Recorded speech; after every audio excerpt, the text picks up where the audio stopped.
Namo tassa bhagavato arahato samma sambuddhassa. Namo tassa bhagavato arahato samma sambuddhassa. Namo tassa bhagavato arahato samma sambuddhassa.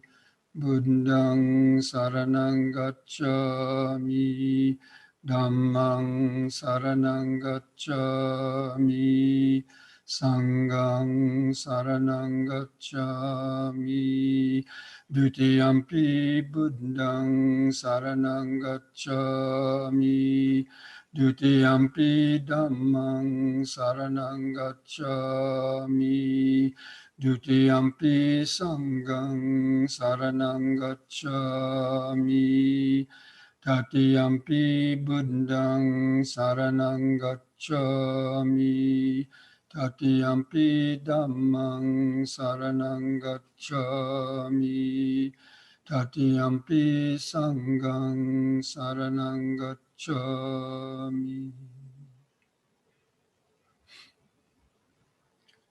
So welcome, Dhamma friends, to this Sunday afternoon Dhamma talk, discussion, meditation. And in the last few weeks, quite a while, we've been going over the verses in the Dhamma Pada, and we had gone over the verses on the path in the last couple of weeks. And talking about the path to the end of suffering, or the path in overcoming defilements, basically being the Noble Eightfold Path. And last week, actually, we went over these three Dhammapada verses of the, all conditioned things are impermanent, all conditioned things lead to suffering if clung to with ignorance, and all dhammas, the conditioned dhammas as well as the unconditioned dhammas, are without any ultimate inherent owner, controller, or self. And so that's really the path of developing insight meditation and following the four foundations of mindfulness is really the path that leads to the end of suffering. And those three insights into anicca, dukkha, and anatta are especially emphasized in the teachings of the Dhamma, especially the Buddha's teaching. Now, we've also been having a short weekend retreat here at the Lion of Wisdom Center. And this afternoon, today being the last day of that retreat. Now, so I want to kind of talk about the three major groupings of the Noble Eightfold Path. And we've talked about this before, and many of you know about it. So the Noble Eightfold Path has the 8 steps, beginning with right understanding and so on. I'm not going to repeat them all because I know you all basically know them. But a lot of people have difficulty remembering 8 different things. So the Buddha had grouped them into 3 umbrella groups, which he called the Sila, Samadhi, and Panya. But in the Noble Eightfold Path, the first 2 steps of the Eightfold Path are right understanding and right thought. And these 2 steps belong in the umbrella group of Panya. But when the Buddha talked about Sila, Samadhi, and Panya, from that explanation, or from that order, Panya is at the end. But actually in the Noble Eightfold Path, Panya is at the beginning. So a lot of people get confused. Why is that? Well, as I've already mentioned before, Panya has 3 levels. The intellectual level, the level, a deeper level that comes from initial meditation and reflection on the nature of suffering. And then finally, the deep insights that come from deeper meditation, and especially the insights into anicca, dukkha, anatta, and the insights that lead to the overcoming of the fetters and the realizing the 3 stages. So, first of all, one has to have the intellectual.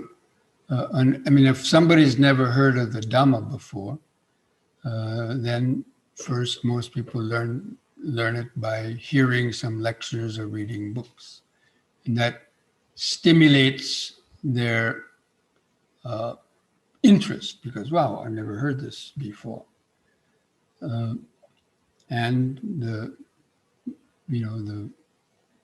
it also stimulates or initiates their faith to want to practice, because it gives them some hope that we can actually do something with our life, and we don't have to wait around for a savior or wait around from some bolt of lightning coming from somewhere that's going to automatically open up your mind. So that initial intellectual wisdom generates this initial kind of what we call excited faith. And basically that gets you to want to start practicing the other steps of the Eightfold Path, like especially practicing the Sila. So observing the precepts. So that initial intellectual understanding is what initiates their initial effort to want to practice. And then they practice the precepts because they understand about the law of karma, and they can reflect easily on their past life, let's say, since they were a child up until the present moment. They can reflect on the kind of suffering and stress that they had to encounter when they maybe told some lies, or maybe they took something that didn't belong to them, or they used some other types of bad speech, or they harmed or abused somebody in some way, or even probably more clearly is the intoxicating the mind, and, indulging in drinks or drugs, and then did a lot of foolish things that brought, problems, personal problems, or interpersonal problems, and so on. So that's part of the reflective wisdom, actually, is to reflect back and see how an uncontrolled mind and being under the grip of impulsive behavior, and also especially the ones that are motivated by greed and anger and so on, these often lead to our unmindful actions. So that's where the practice of Sila is so important in the practice of Dhamma.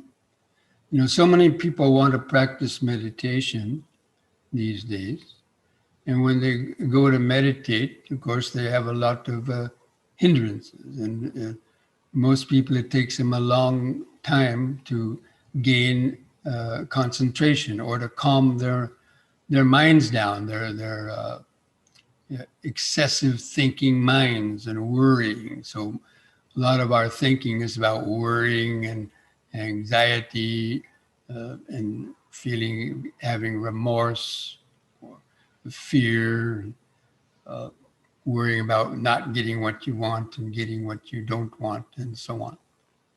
So these block our ability to gain concentration. And if we check up, so much of those thoughts are connected with, not sort of living by those guidelines for skillful living. That means the five precepts.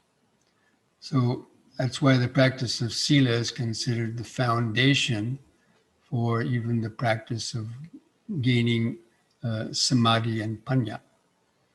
And because these habits that we've cultivated, since we were a child, because we just basically sort of imitated others or watched others, either with our family members or on the television or the neighbors, and using bad speech and other kinds of deceptive speech and actions and cruelty and anger and so on is so prevalent. So and actually sila, this is also related to the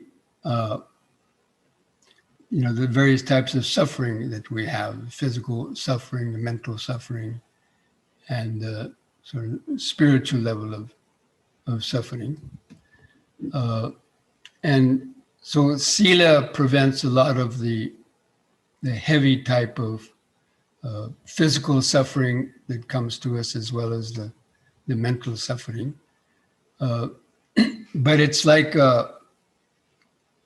it prevents us from doing the unskillful karmic actions. So actually the practice of sila, one meaning is to cool down. So to cool the mind by observing the five precepts. Then the mind is not plagued by so much guilt, worry, remorse, and fear, or just greed and anger and hatred. It becomes more peaceful. But the practice of sila is sort of enforcement. A person, I undertake these five precepts. And it's a lot of effort to practice the precepts. And it's sort of like having a policeman in your mind. As long as we are conscious of the precepts, then we will hopefully try to follow them. But if we don't have those precepts, it's similar to, in a city, if you have if the lights in the city, the traffic lights go out, the electricity goes out, the lights go out, maybe they send a policeman out in the intersection to direct traffic. So as long as the policeman is there, everybody sort of obeys the policeman's signals about stopping and so on, yielding to traffic.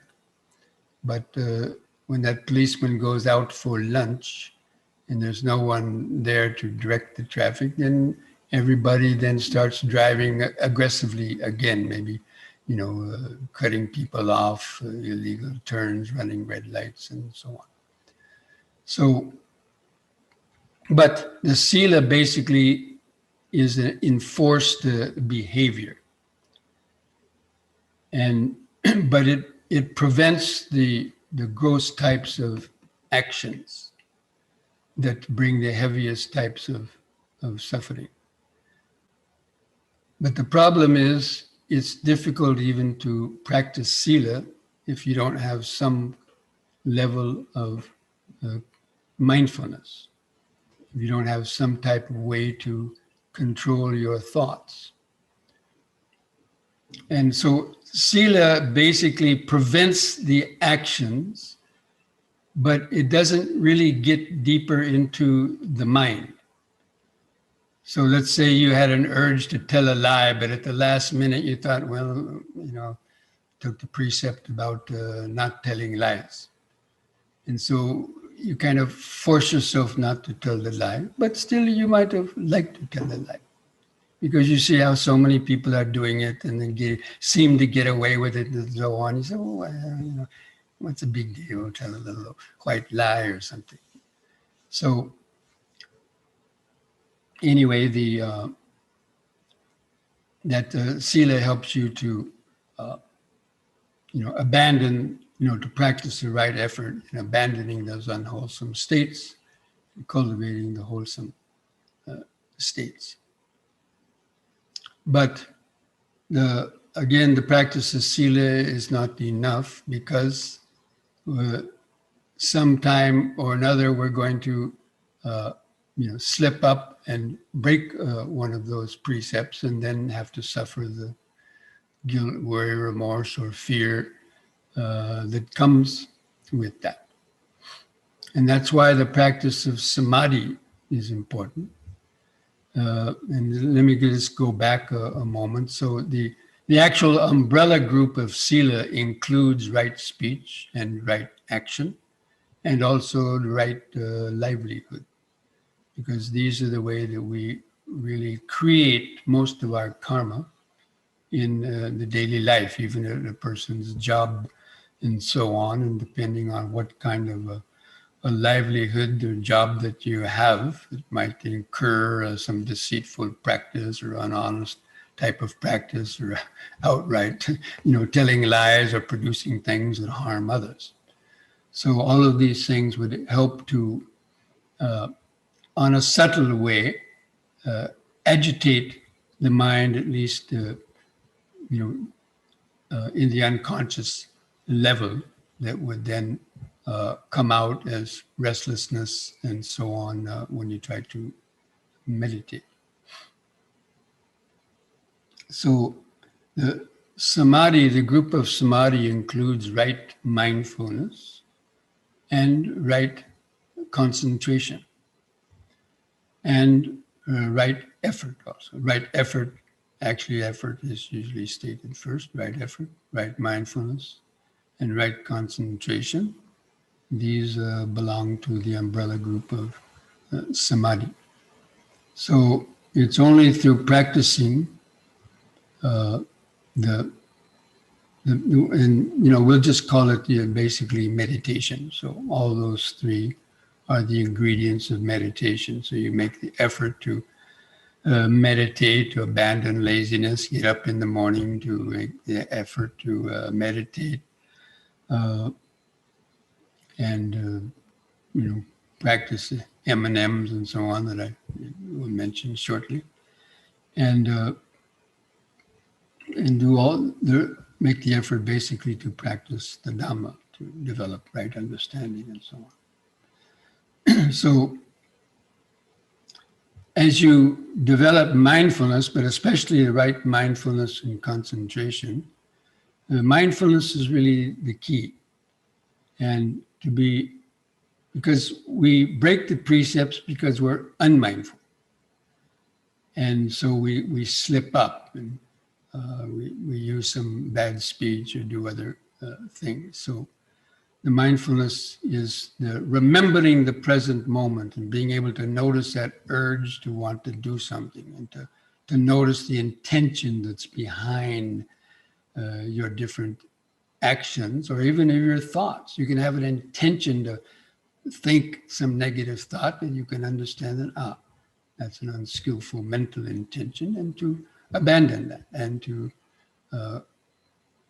practice the right effort to replace that unskillful intention with the skillful, or the opposite, wholesome intention.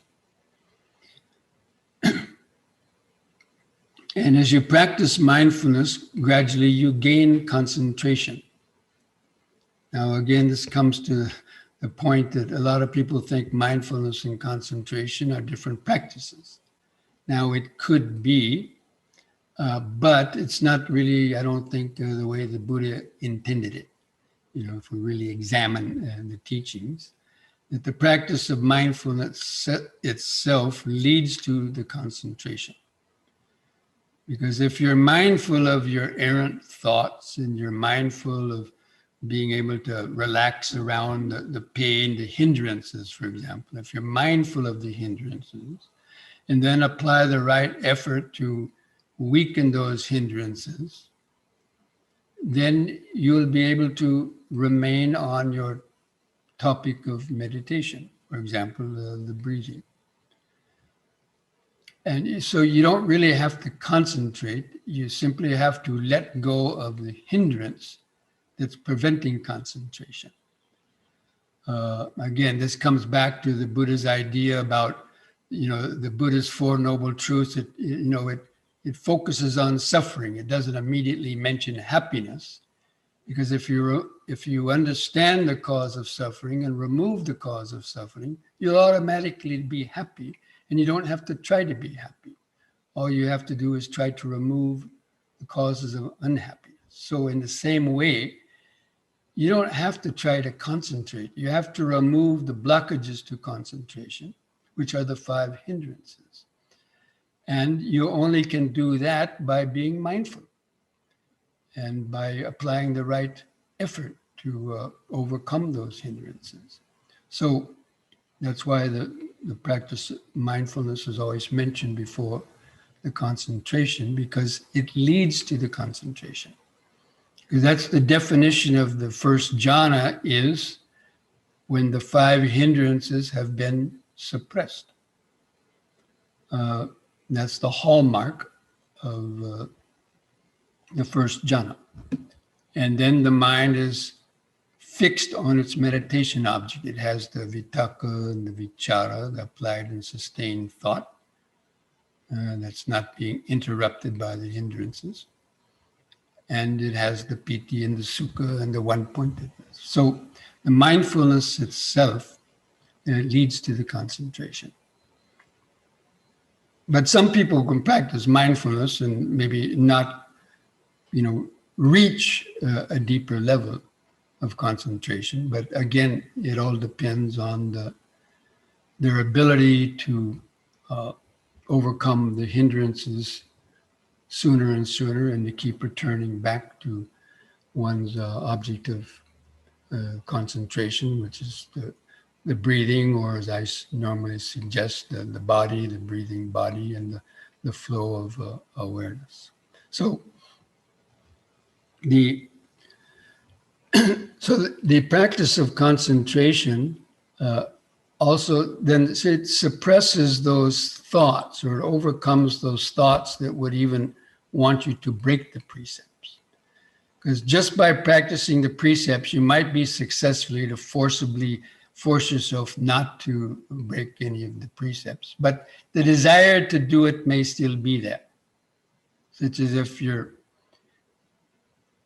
meditating and some pain arises, or a fly lands on your face and is starting to crawl up your nostril or in your ear or in the, the corner of your eye. You can see that irritation and that wish to remove it. But if you say, well, it's not that bad, and you just, you kind of enjoy just watching all the fireworks that are going off in your nervous system, the sensations that are going on because of these different body irritations, and you see that they only last a short period of time, and you successfully kind of restrain yourself from moving.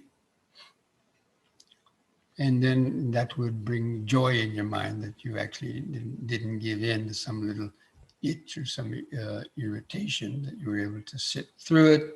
And actually you can get enjoyment from observing certain types of irritations and itches and so on. But anyway, so the practice of the samadhi, once the mind becomes calm and without many thoughts, you gain concentration, then even the desire to break the precepts wouldn't arise. And so that's coming to a deeper level of purification. So again, following the precepts just forces you not to overtly break the precepts, but the thoughts and desires connected with them still can be in the mind. So then the samadhi, by gaining concentration and overcoming the hindrances, then even the thoughts that would give rise to breaking any precepts wouldn't arise in the mind. Because I'm sure all of you, at least at some time or another, have had what you'd call, a good meditation, which normally people would refer to as not too many thoughts, or maybe their mind had come to a place of thoughtlessness without any thoughts, and awareness, and very deep awareness and stillness of the mind. And you're probably experiencing these, piti sensations. And, even in myself, I remember when I was first experiencing those, I thought, wow, I wish this would go on forever, Of course, it can't. But when people are in that state of deep tranquility, it's so peaceful that people would, the thought to even go out and have a beer or, go out and even have sex, for that matter, because, that state of samadhi surpasses any of those other types of mundane, pleasurable feelings. But of course, unless you've experienced that, you'll never know it. But once you start to experience that, then you will understand that deep, pleasurable feelings that come, that those non-sensual feelings produced by the deeper meditation. So you wouldn't even have any desire to break any precepts. But you can't stay in samadhi forever. So that's where the third umbrella group of Panya, although we've already talked about it already. So we started out with the Noble Eightfold Path, right understanding, right thought. So that begins on a mundane level, but it gets you interested in practicing meditation.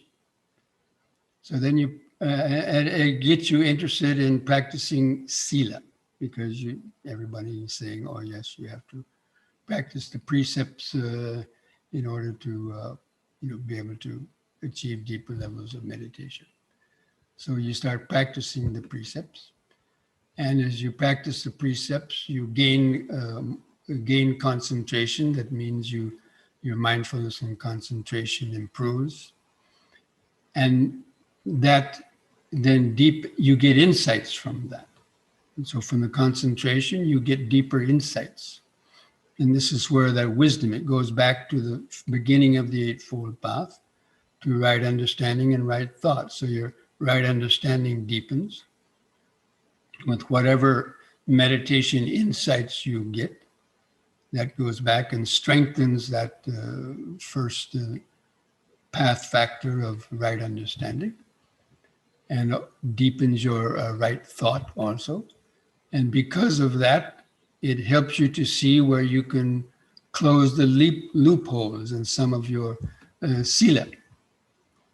I knew a person in Sri Lanka or otherwise, they'll say, well, I'll practice the 5 precepts. I'll practice the 5th precept of giving up alcohol until 6 p.m. And then they'll allow themselves to have a few beers or a martini or something, after 6 p.m. kind of thing, tapping themselves on the back, right?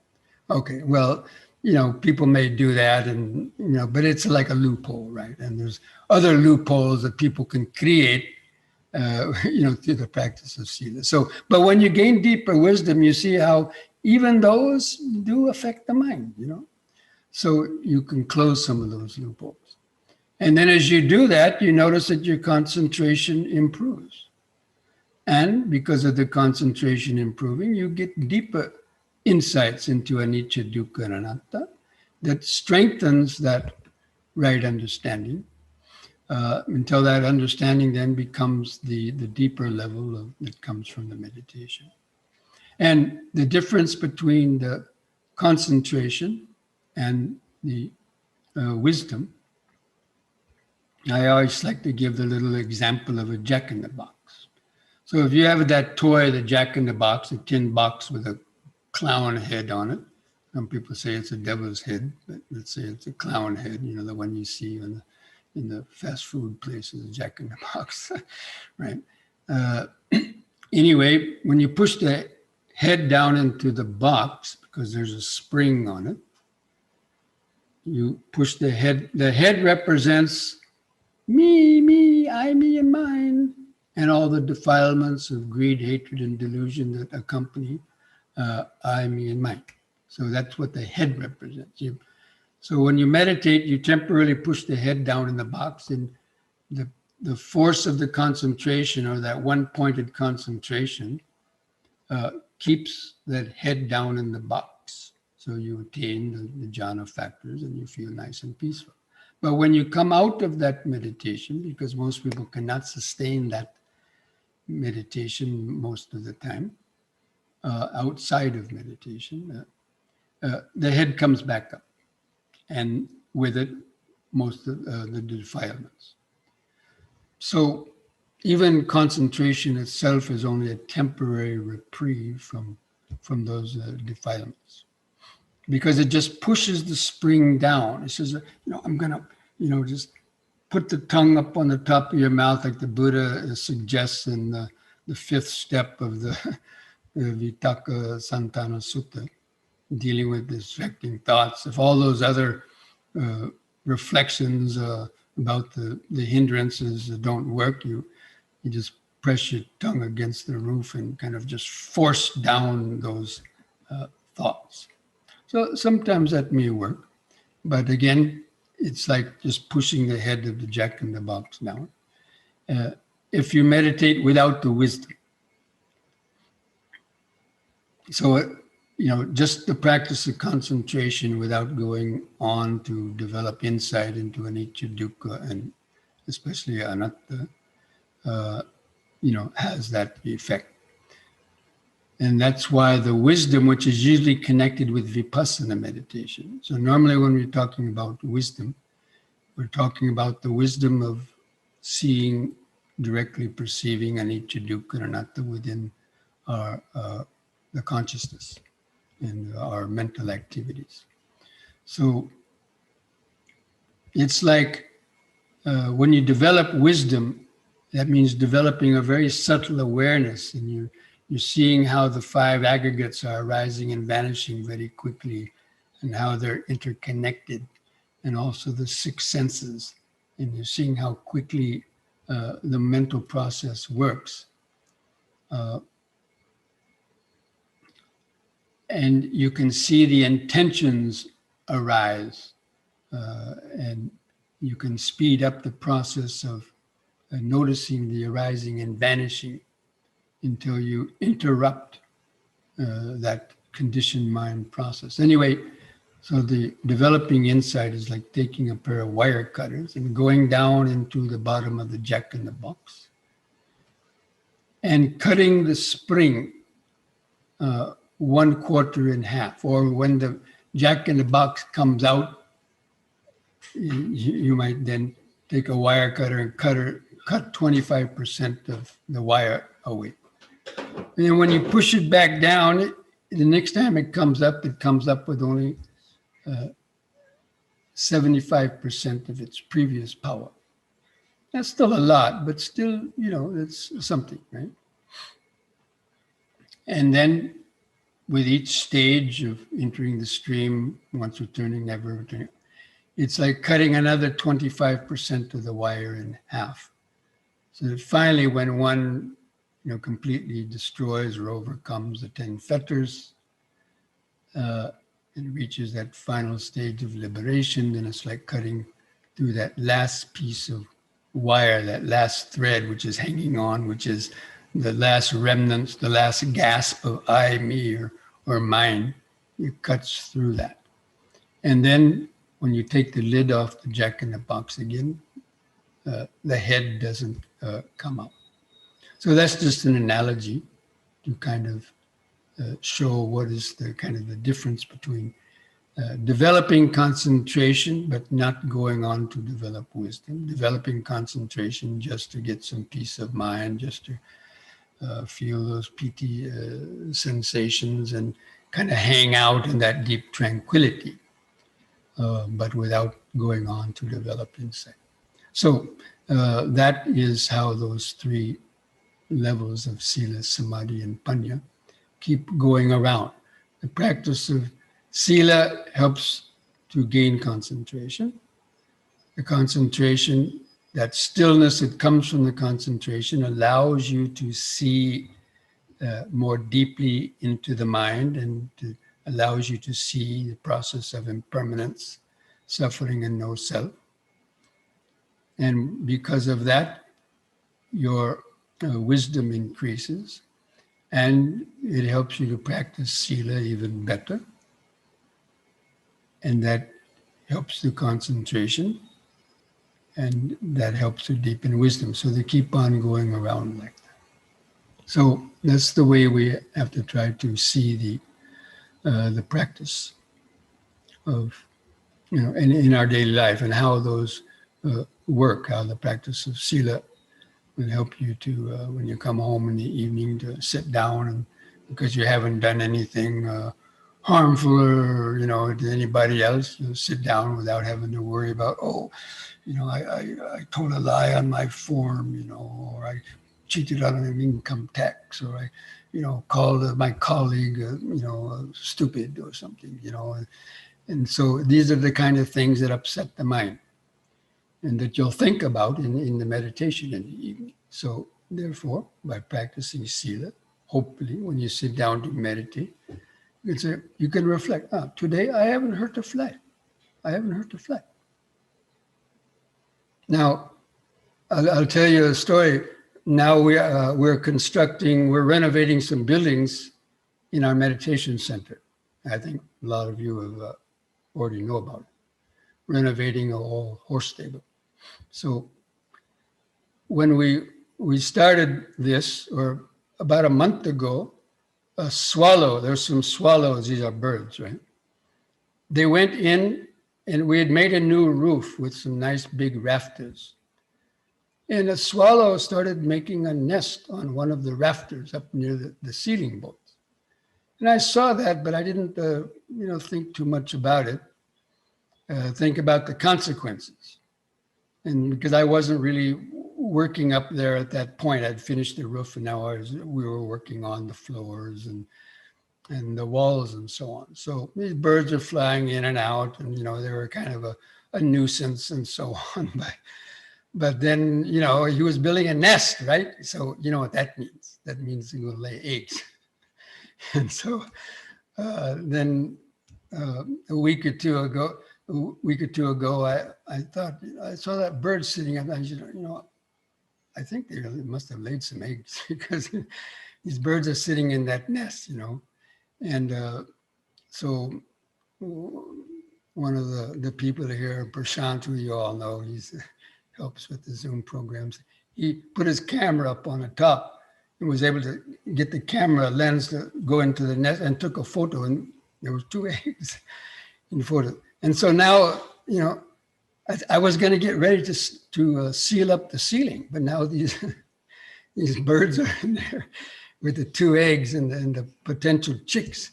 So now I'm, well, okay, we can't do anything now. We got to wait till the birds hatch, and we have to wait till they get mature enough to fly away. So, I'm trying to practice my sila, even though it was an annoyance, right? Oh, I better, who's going to know? I'll just take the nest down and throw it outside. But I could see that kind of initial intention, maybe trying to come out with all. And so those are the things, we even have to deal with these situations, here in the meditation center too, the real world, right? So these kind of scenarios are always coming up in people's lives. So anyway, apart from that, I wanted just to mention for those who have been attending the retreat, actually now it's just down to one person, but is about practicing the M&Ms in the daily life. So normally, to develop a good level of mindfulness and concentration in one's daily life, it's recommended to meditate twice a day. For a minimum, let's say, 30 minutes in the morning, 30 minutes in the evening. But if possible longer, of course, will make better progress. But let's say at least twice a day. So people are, they try to do that. And when they go home from the retreat, they get motivated and say, yeah, I'm going to meditate twice a day because, we get up every morning and meditate from, 6 to 7, and then in the evening from 8 to 9 or so during the retreats. And even in our regular daily program, we do that. But people in their busy family lives and work lives, often they're not able to sustain that. So they're not able to, continue that practice. So the M&Ms, which are the minute meditations, are very good supplements, what I call the meditation supplements, just as you take vitamin supplements to supplement the vitamins or nutrition from the meals that you eat. Then these M&Ms are a supplement for the mind.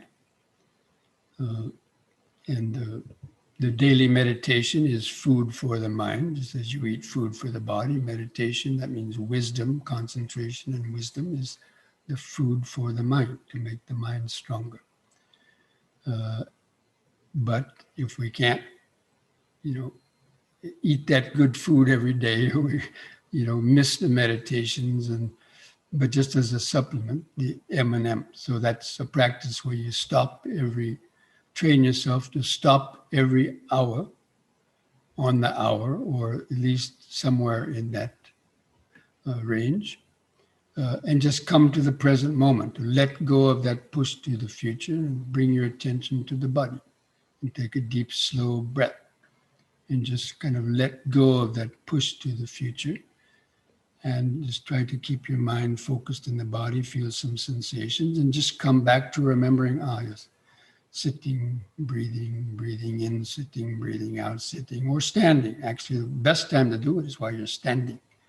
You just, because you don't have to sit somewhere, right?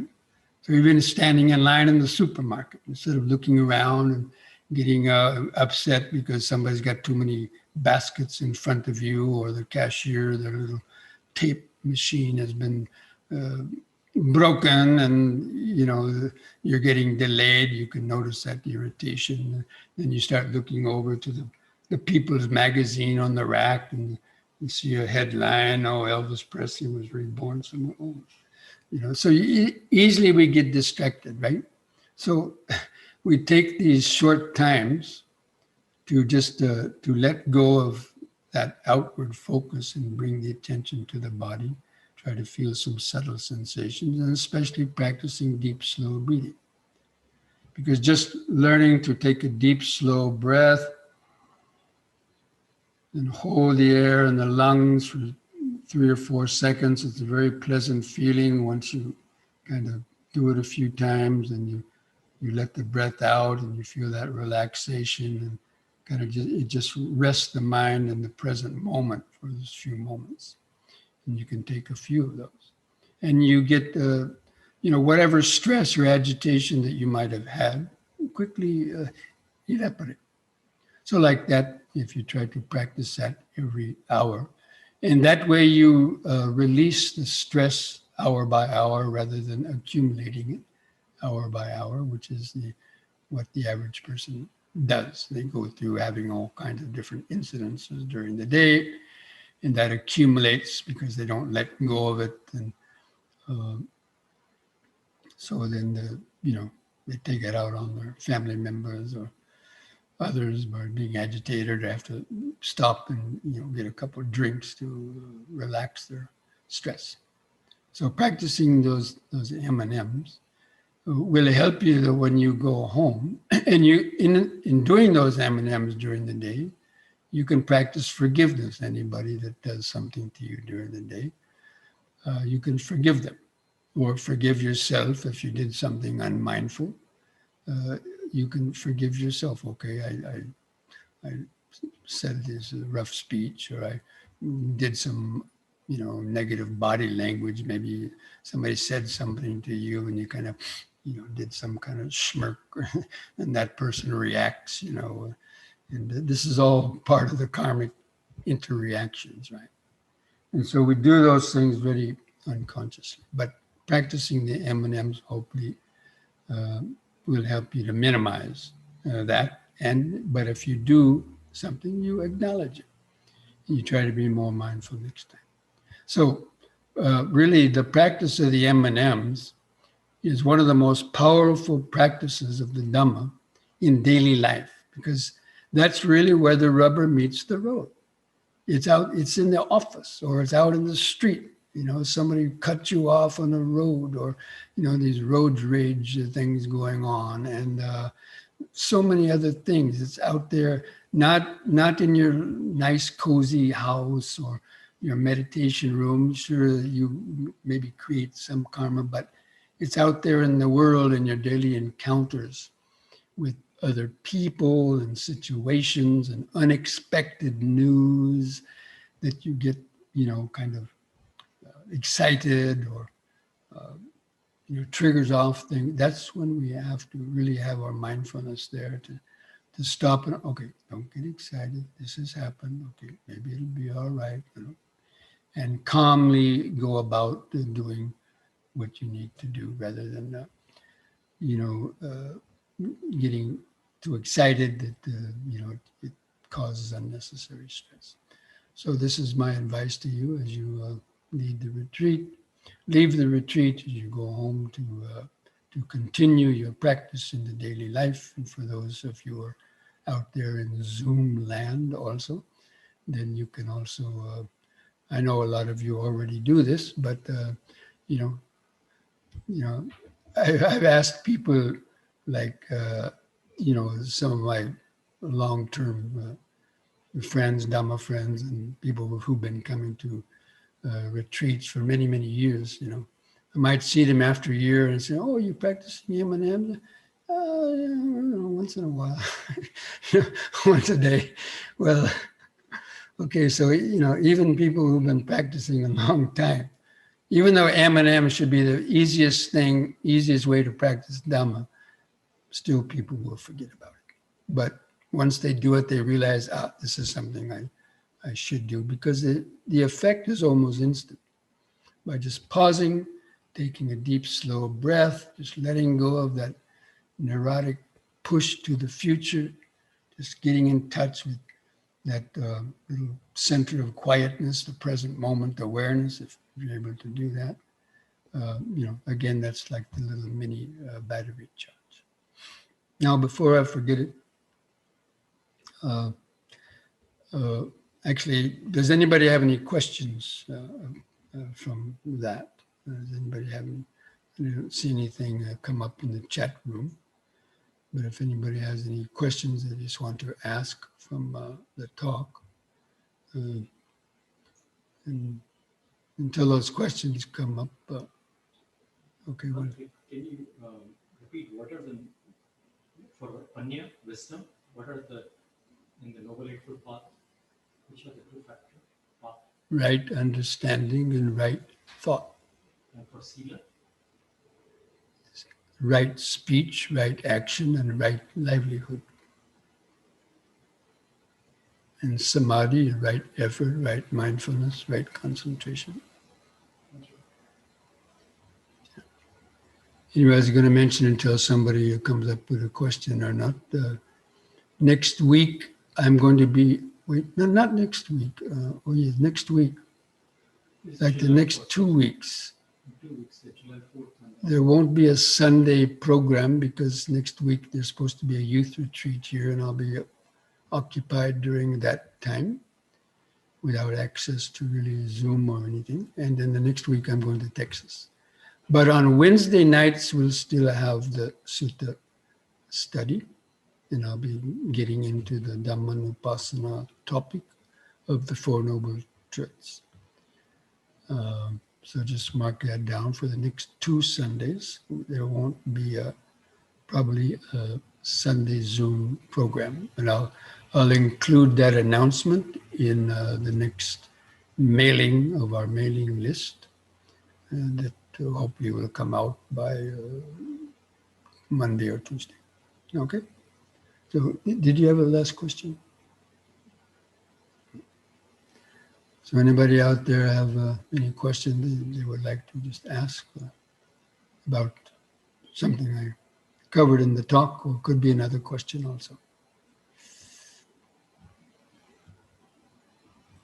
Okay, if not, then we will take a few minutes break and then come back to do a few yoga stretches and then have our meditation. Okay? So I'll see you back in a few minutes.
Feel your feet pressing the floor.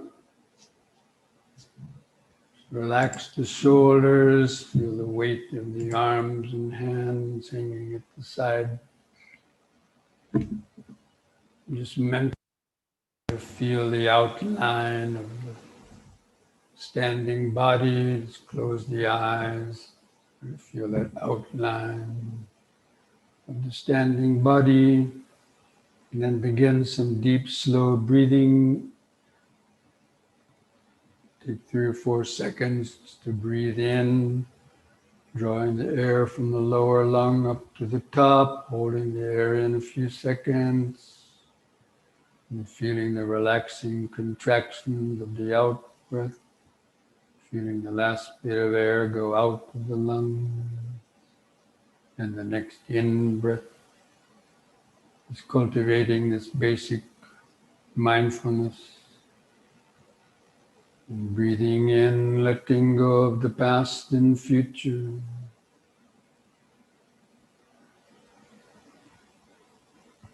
And breathing out, standing here and now.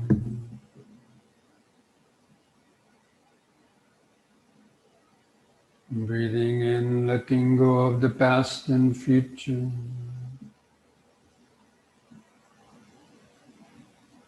And breathing out, standing here and now. And breathing in, feeling the whole body.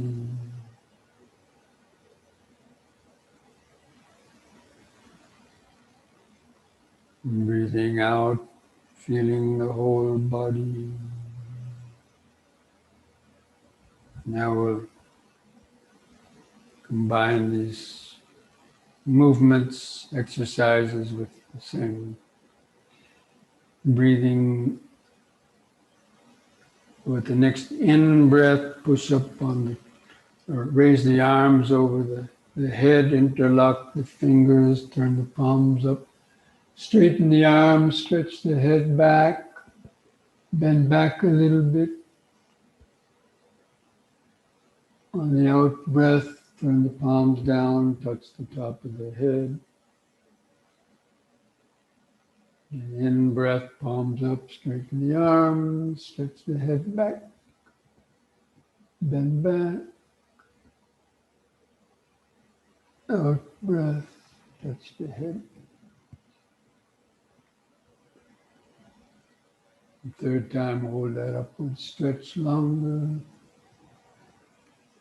Bend back a little more. Feel the sensation.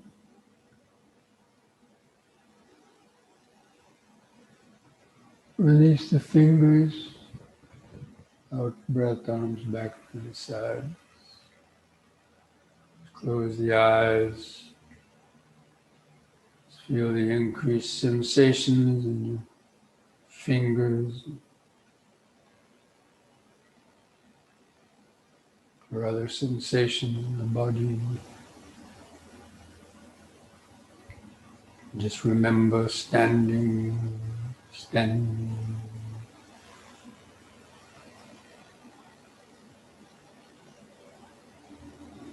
The present moment of the body.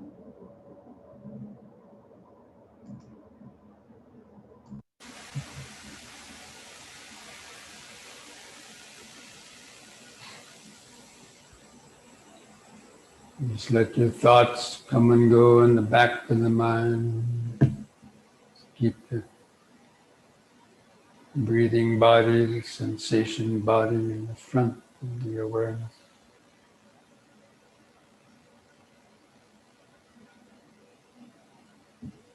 And with the next in breath, push up on the toes, raise the arms up over the head in this way, facing the hands toward each other and stretch up. Out breath, come back down, arms to the sides. Use the breath to help lift up the body.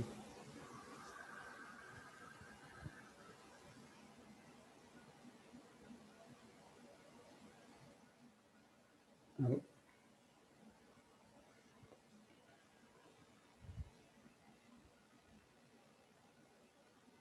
In.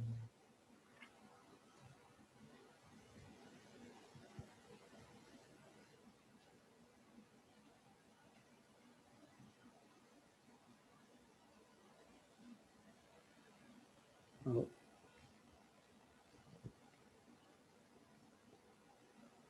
Relax. Keep your eyes closed. Just try to feel this sensations under the skin, being the activated life force, the oxygenated blood and cells of the body.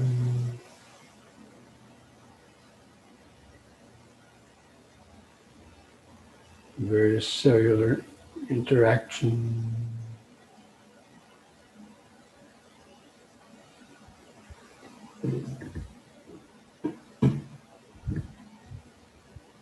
That kind of reflection also helps to keep the mind concentrated in the body.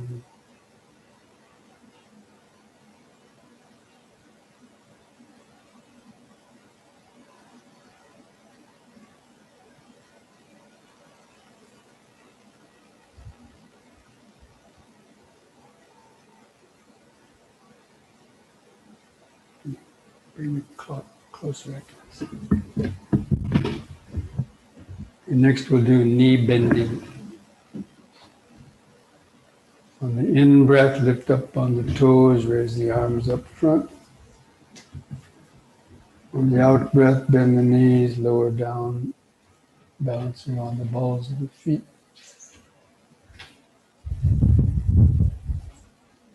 And deep breath, lift up.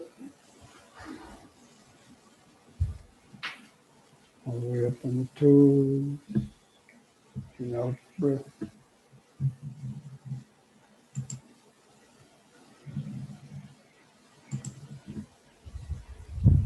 And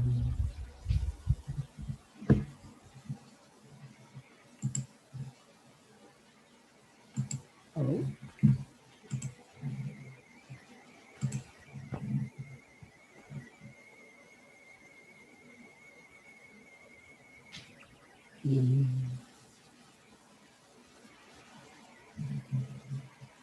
And out-breath, relax. Feel the increased heart beating.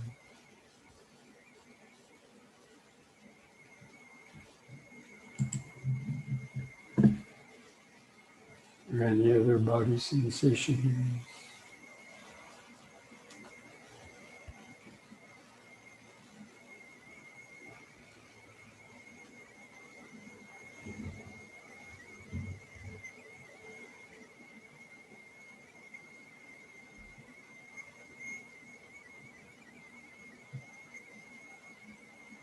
Remember standing, standing, standing.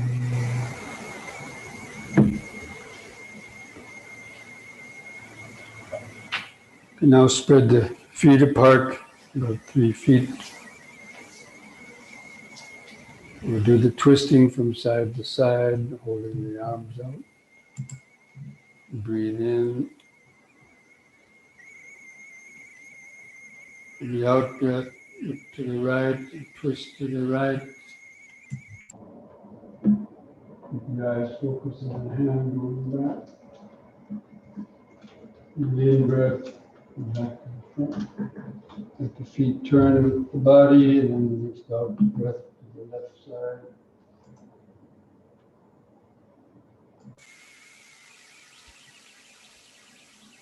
In breath back to the front. Again to the right. Out breath.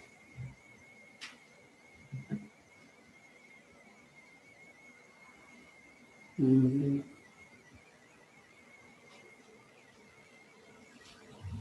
left.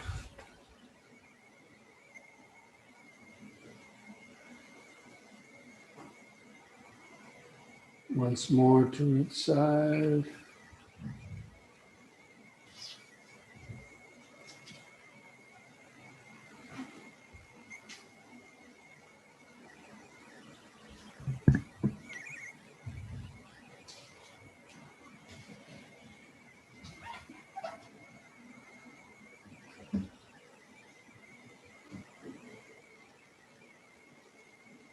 relax.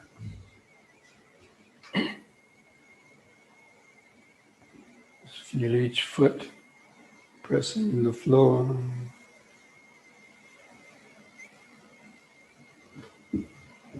Don't give the mind time to wander into thoughts.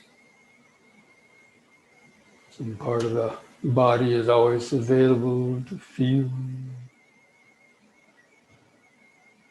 That anchor to the present moment.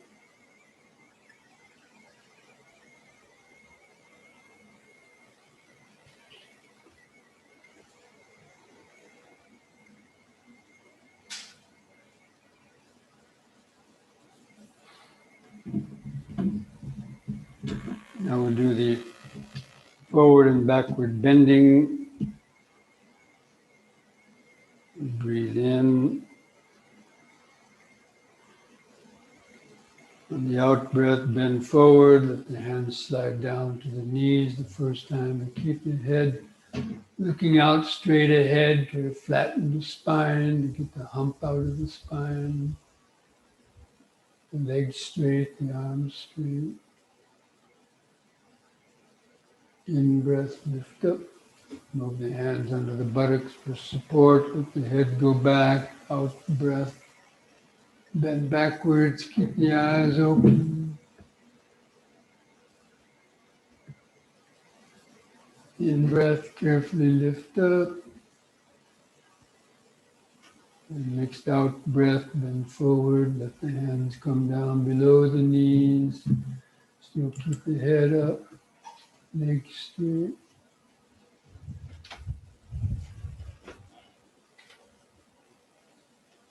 Feel the stretch in the back of the leg. In breath. And again, the back bend, out breath. And bend back a little more.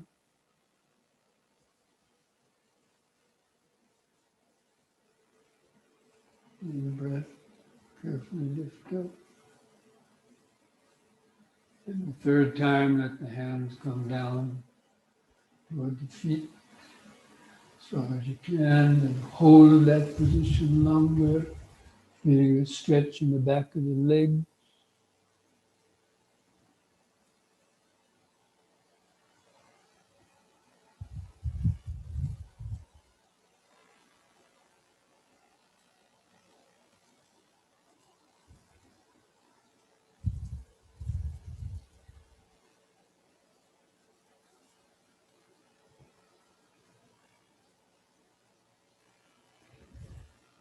In the in-breath, lifting up.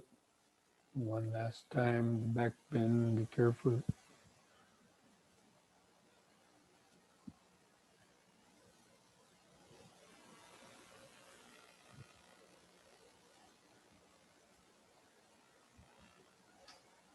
In-breath, lift up. In the out-breath, just relax. Feel the whole body vibrating, pulsating with activated life force. This present moment sensation.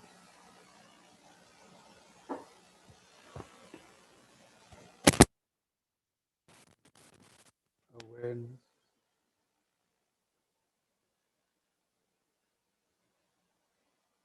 Feel each foot pressing the floor. Hands touching the side. Clothing touching the skin on different places.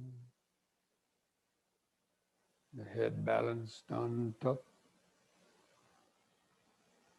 Just this body exactly as it is, here and now. Present moment awareness.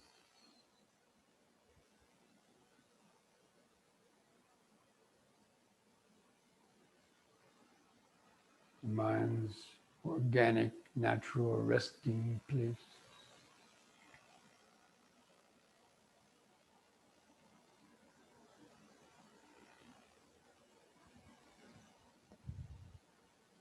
Okay, now bring the legs back together.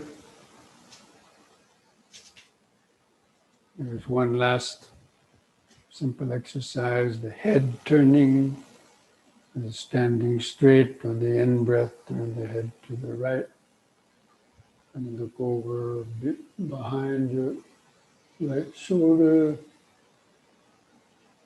On the out-breath, turn 180 degrees back to the left to look over or behind your left shoulder.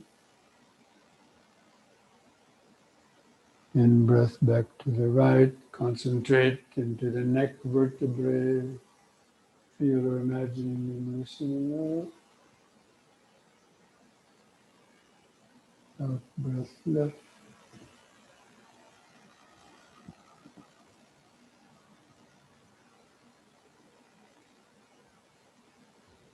In breath right.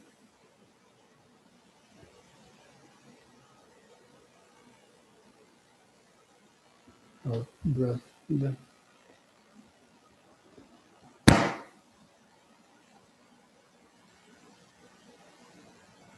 On the in breath, let the head stop in the center.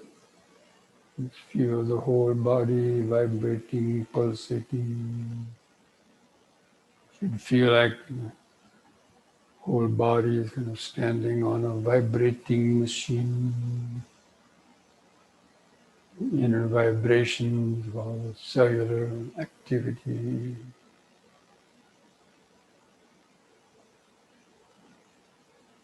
Electrical energy.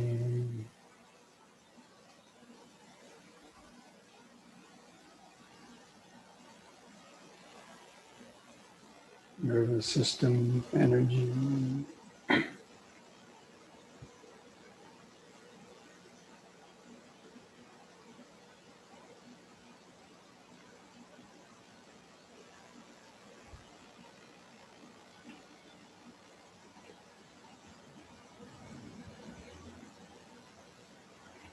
Okay, let's come back to our seats. Be ready for the sitting meditation.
Okay, friends, let's try to get comfortable on your meditation seat or on the floor.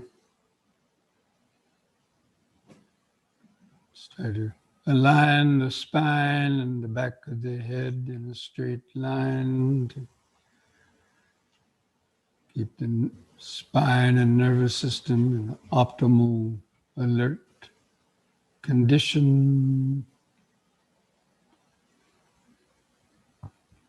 Place your hand somewhere, either in your lap or on your legs, where you can be able to keep them without moving for the whole period.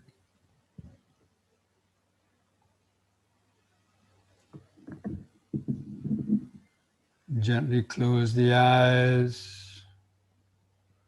Just focus your attention down to feel where your buttocks and feet press the floor underneath. Just feel that solid contact, the weight of the body pressing the seat.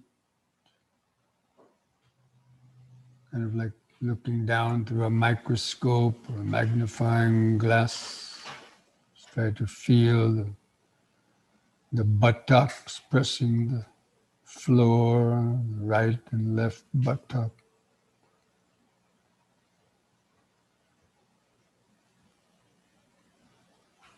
Or those sit bones. Just feel the sensation.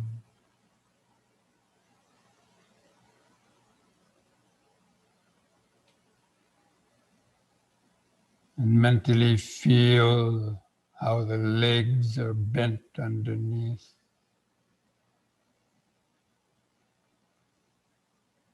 Feeling where the clothing touches the skin of the leg. And feel the feet and toes.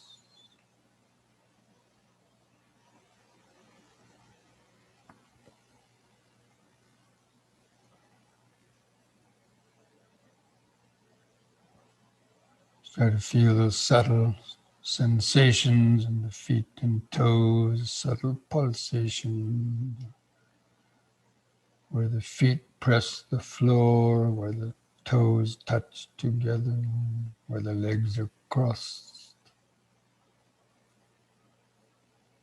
Try to feel those different sensations, this present moment, body sensation.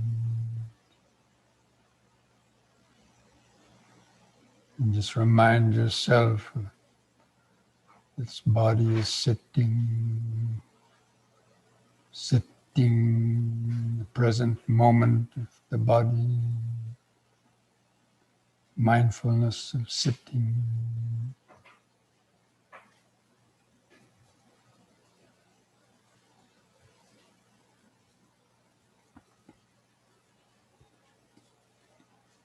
Now feel the hands and fingers where they touch your legs or where they touch together.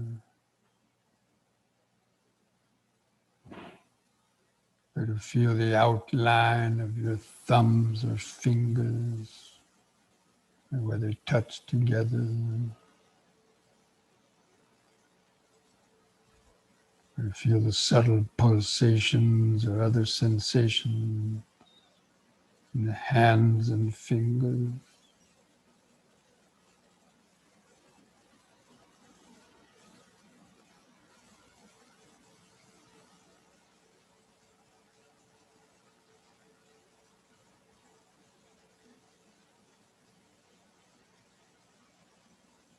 Again, just remember sitting, sitting. His hands are on the sitting body.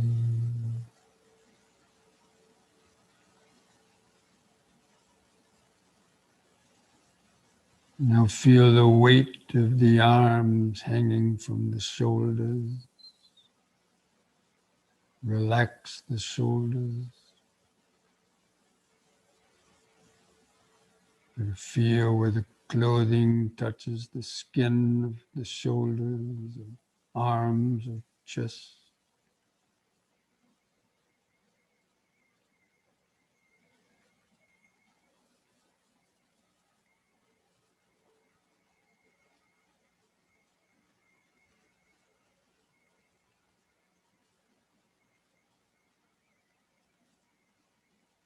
Feel the sensation of the breathing in the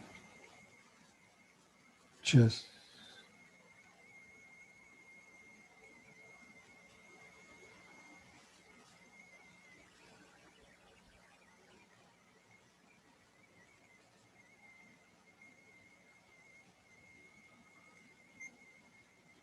Now feel the head balanced on top of the neck, keeping the chin lifted up level to the floor. Just try to find that center of gravity of the head and spine over the hips. Perfectly alert, erect, alert, but relaxed posture.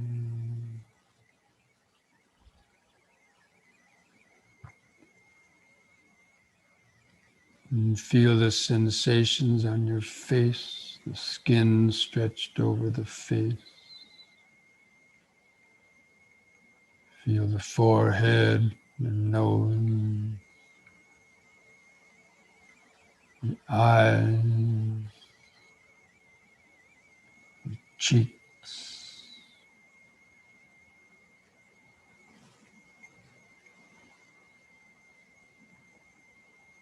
And feel the lips touching together.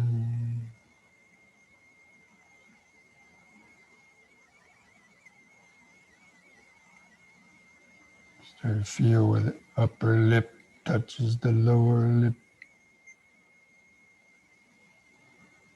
Feel any sensation of dryness or moistness in the lip.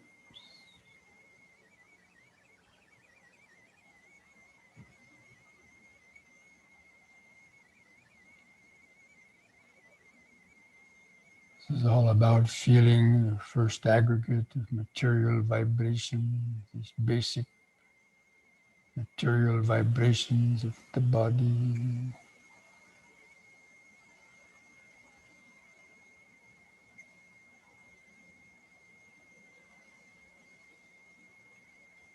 And try to feel the tongue laying in the mouth,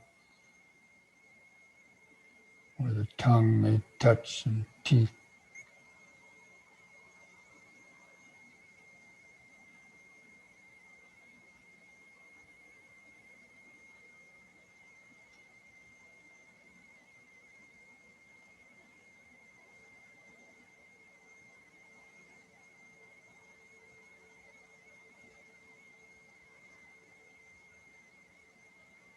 Feel any other sensations in the mouth, or maybe the sensation to swallow in the back of the throat.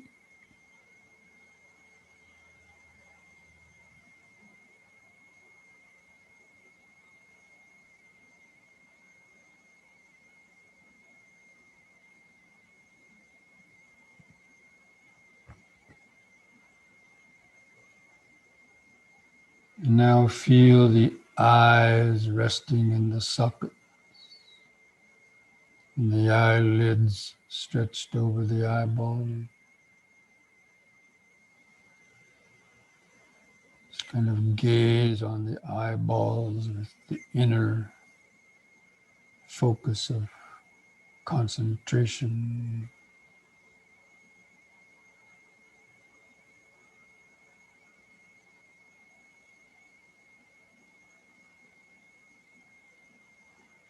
Mindfulness and concentration is like the inner camera. You could say the third eye, the eye of awareness. You can see and feel inner sensation.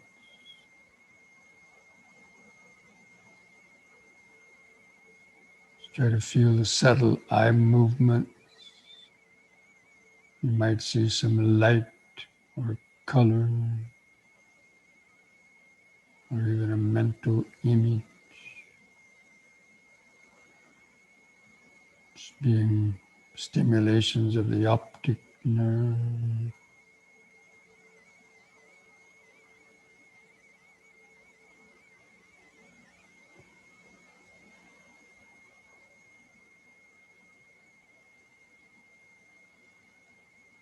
Just try to keep the awareness just resting just at that point behind the eyes. And from that point, just feel the different sensations in the face,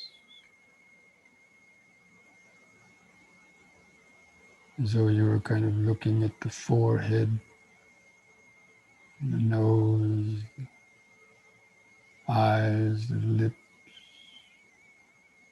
like panning with the video camera, but not as a visual image. It's just a collection of sensations.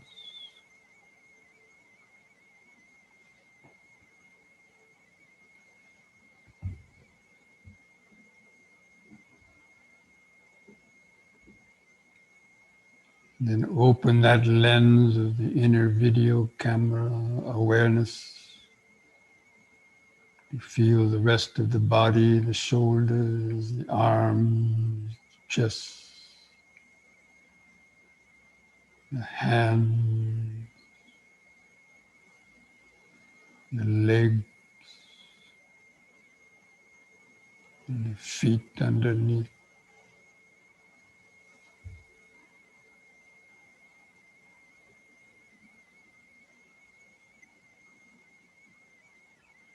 You should be able to just, by holding the attention behind the eyes, just feel that outline of the sitting body. It doesn't require much effort.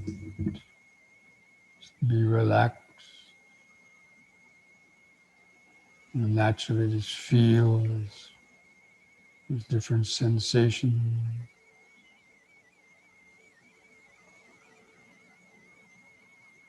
And just remember sitting, sitting,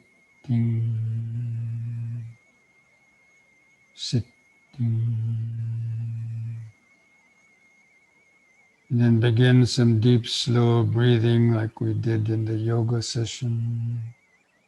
Just take a few seconds to expand the abdomen, rib cage, and upper chest.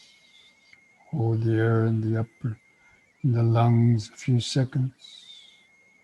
Feel those subtle sensations of the oxygenation of the blood, and feel the relaxing contractions of the out breath. And feel the last bit of air go out of the lung. And just take several more deep, slow breaths like that, cultivating this basic mindfulness, present moment mindfulness. Breathing in, letting go of the past and future.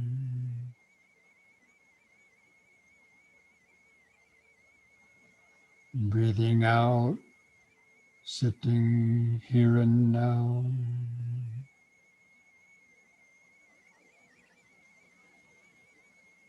Breathing in, letting go of the past and future.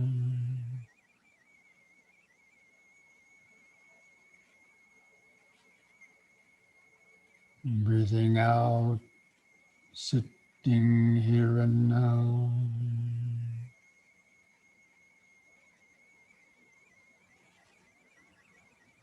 Breathing in, feeling the whole body.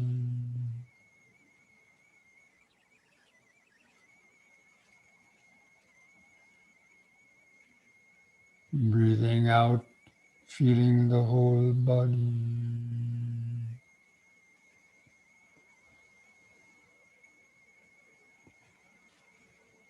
Now we're going to count the breaths from 1 to 10 to help build a more continuous concentration. Try to continue taking the deep, slow breaths. And with the next expanding in breath, count 1. Feel the brief pause, and with the contracting out breath, also 1.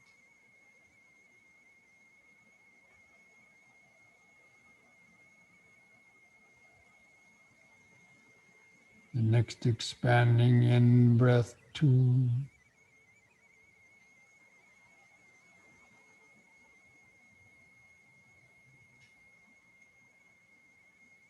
Contracting out breath 2.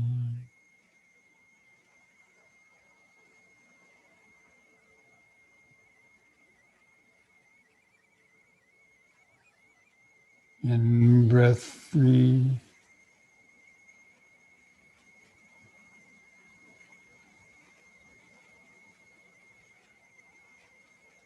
Out breath 3.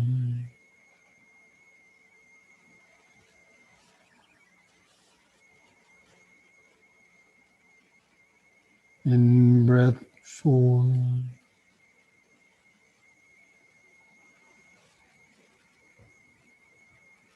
Out breath 4.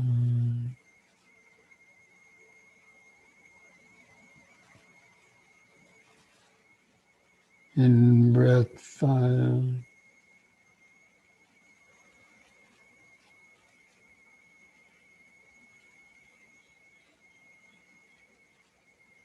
Out breath 5.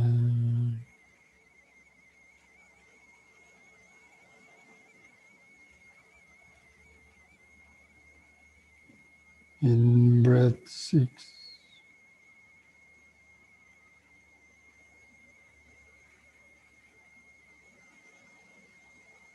Out breath 6.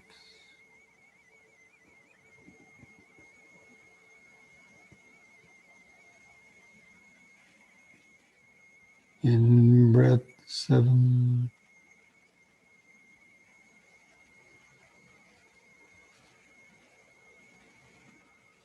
Out breath 7.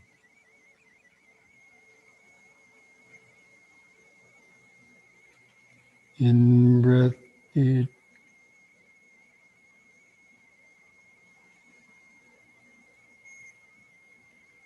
Out breath 8.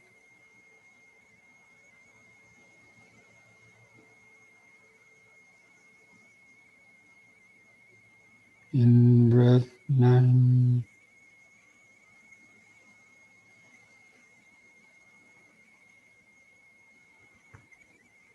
Out breath 9.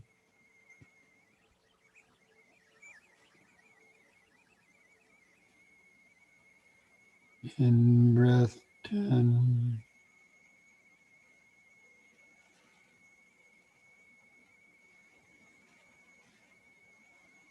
Out breath 10.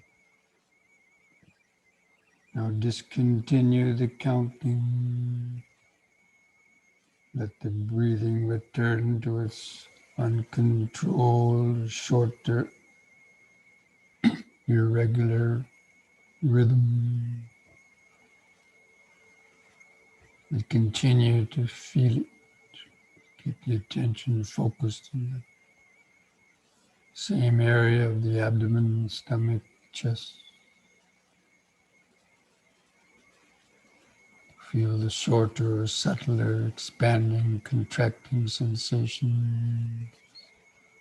What you feel is mostly the clothing touching the skin of the abdomen, stomach, rib cage, or chest. Producing sensations of breathing, the perception of breathing. And just know when the breath is coming in and knowing when the breath is going out. You know it by feeling it.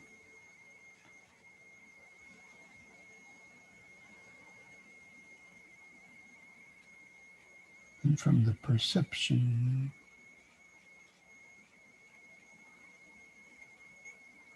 try to be like a scientist sitting in the laboratory looking down to the microscope. This body is the meditator's laboratory. Concentrated awareness is the microscope.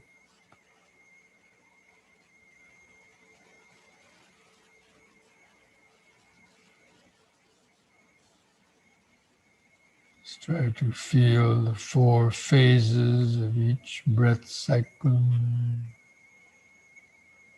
The expanding in-breath and the brief pause.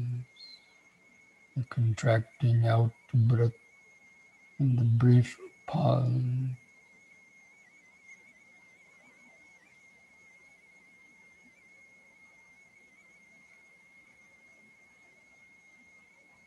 During those brief pauses, feel the outline of the body. This breathing is going on within the larger sitting body.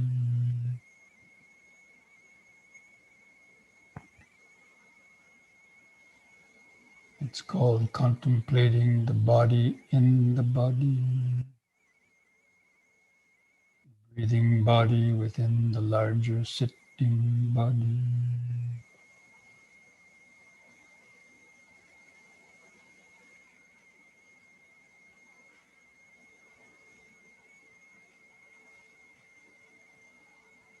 You can use these mental reminders to stay focused.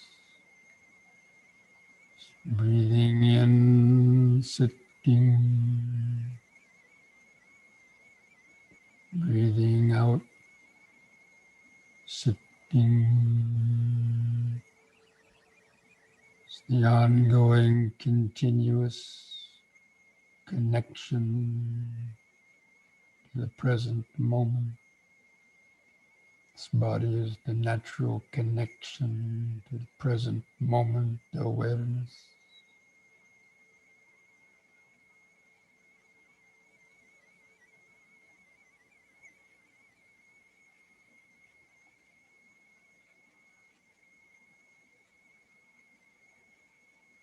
Even while feeling the breathing, you can notice other sensations in the body, the clothing touching the skin, other little prickling sensations, aches or pain.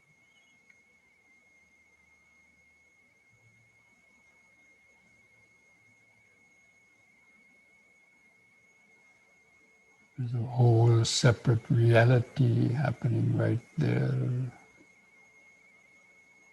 on and underneath the skin.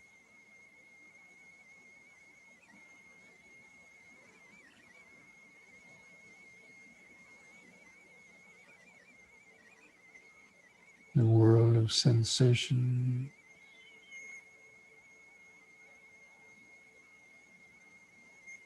The material vibration.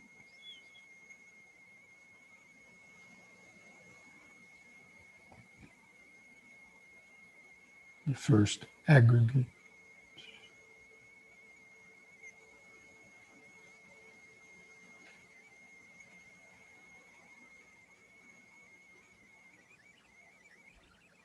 But at the same time, be alert for urges and thoughts arising in the mind. Urge to move, or other thoughts or hindrances.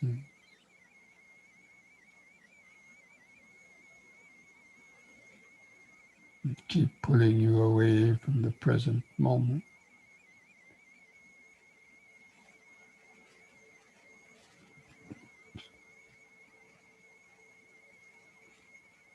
Breathing in, sitting.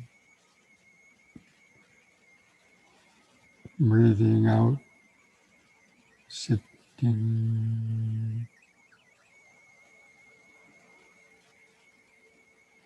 The whole world comes and goes through this breathing body, through the present moment awareness, connected to this breathing body. That's the beginning of deep insight.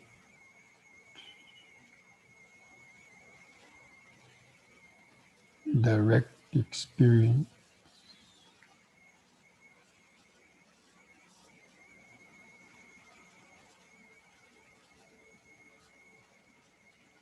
Or reflective knowledge.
Breathing in, sitting.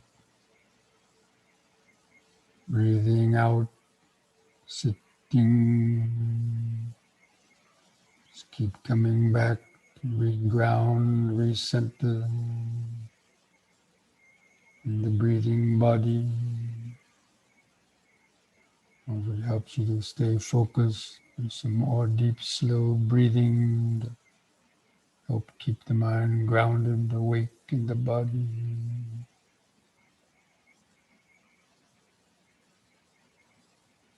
And you could count the breaths again from 1 to 10 by yourself.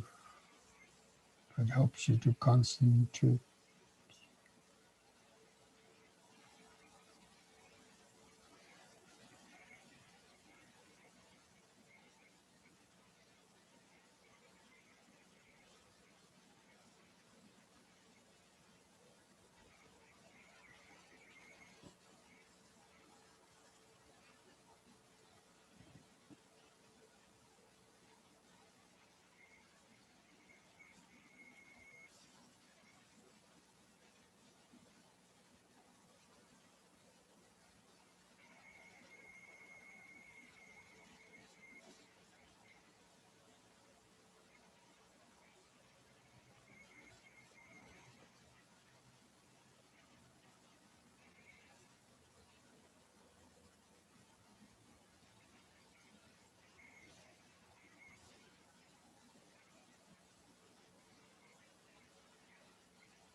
If the mind is already well focused and relaxed,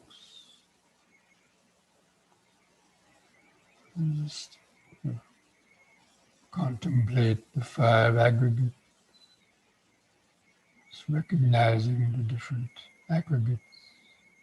This is material vibration. This is painful or pleasant feeling.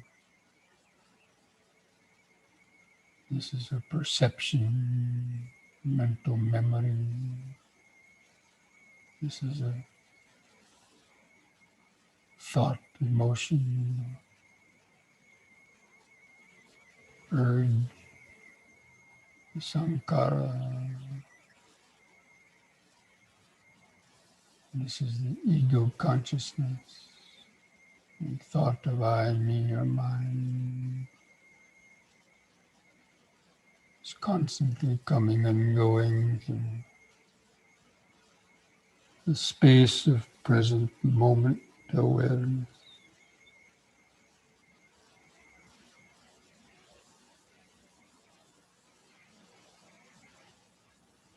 And this is reflective wisdom.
Find yourself totally lost in thoughts. Recognize it as lost, lost. Find the body sitting on the floor. Take a deep, slow breath. Ground the awareness in the body in the present moment.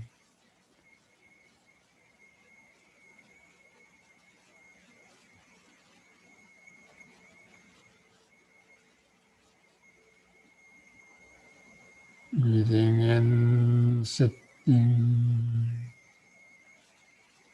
Breathing out, sitting, your old trusty friend, the breathing body that never leaves you.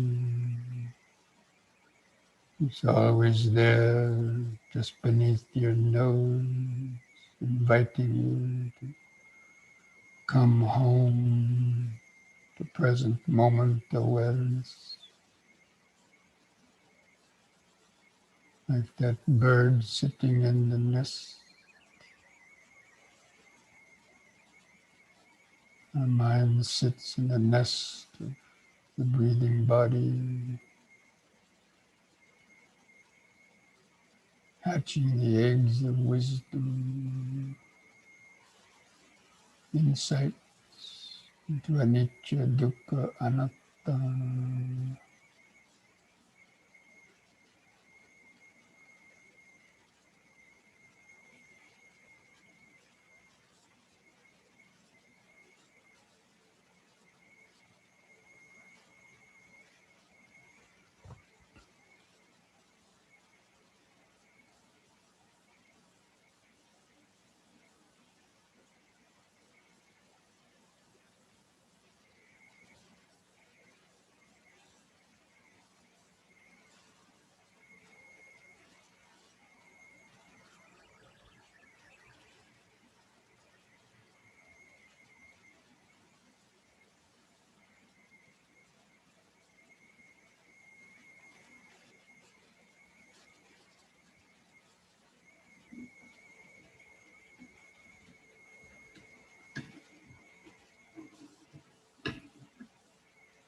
What perception arises based on that sound contact?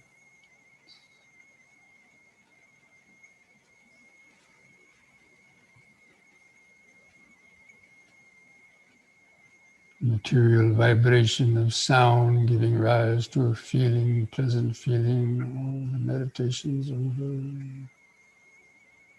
the perception, it's the sound of the bell.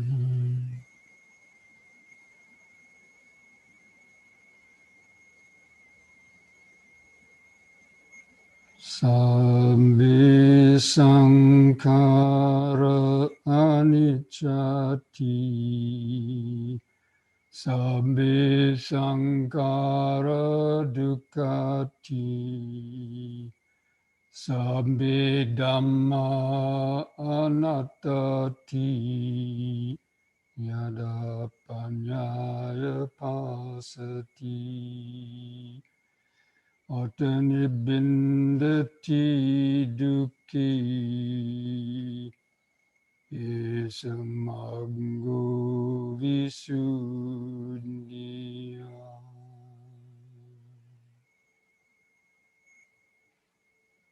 All conditioned things, the five aggregates of this body, mind, and world are impermanent. Impermanent things that are clung to with ignorance bring suffering, disappointment. And all dhammas, the conditioned dhammas, as well as the unconditioned deathless state, are without any ultimate owner or controller. They are not self. When one understands these three characteristics with the eye of wisdom, this is the path to purity, to freedom. And thus spoke the Buddha.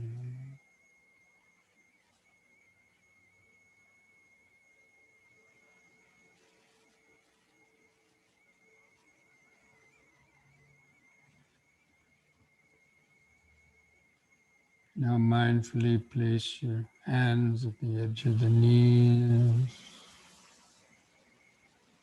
and take a deep, slow breath. Stretch the head back, pull the hands against the knees to arch the lower spine. Hold it a few moments.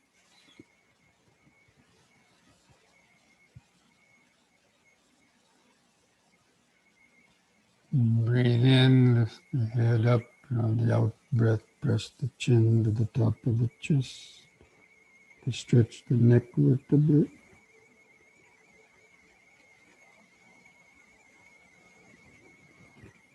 Lift the chin up level on an in breath. Relax on the out breath. And I invite you to join in chanting the word sadhu 3 times slowly on a long out breath. We breathe in.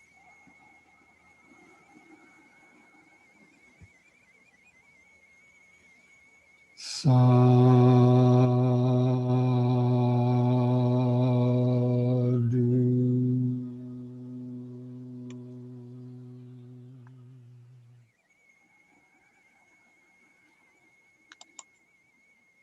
Sadhu.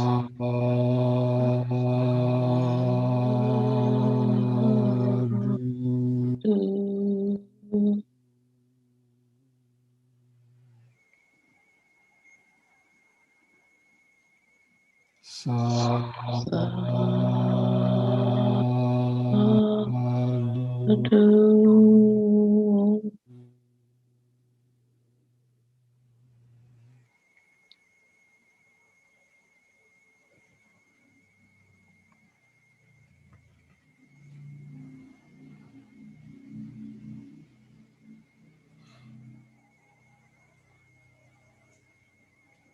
Take one more deep breath.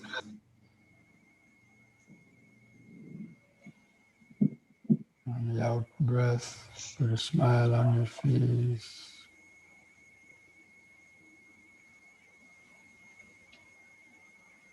So even though everything is anicca, dukkha, anatta, it's all good.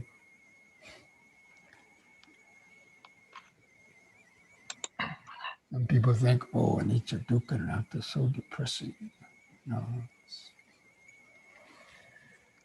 you have to know how to see it in the proper way.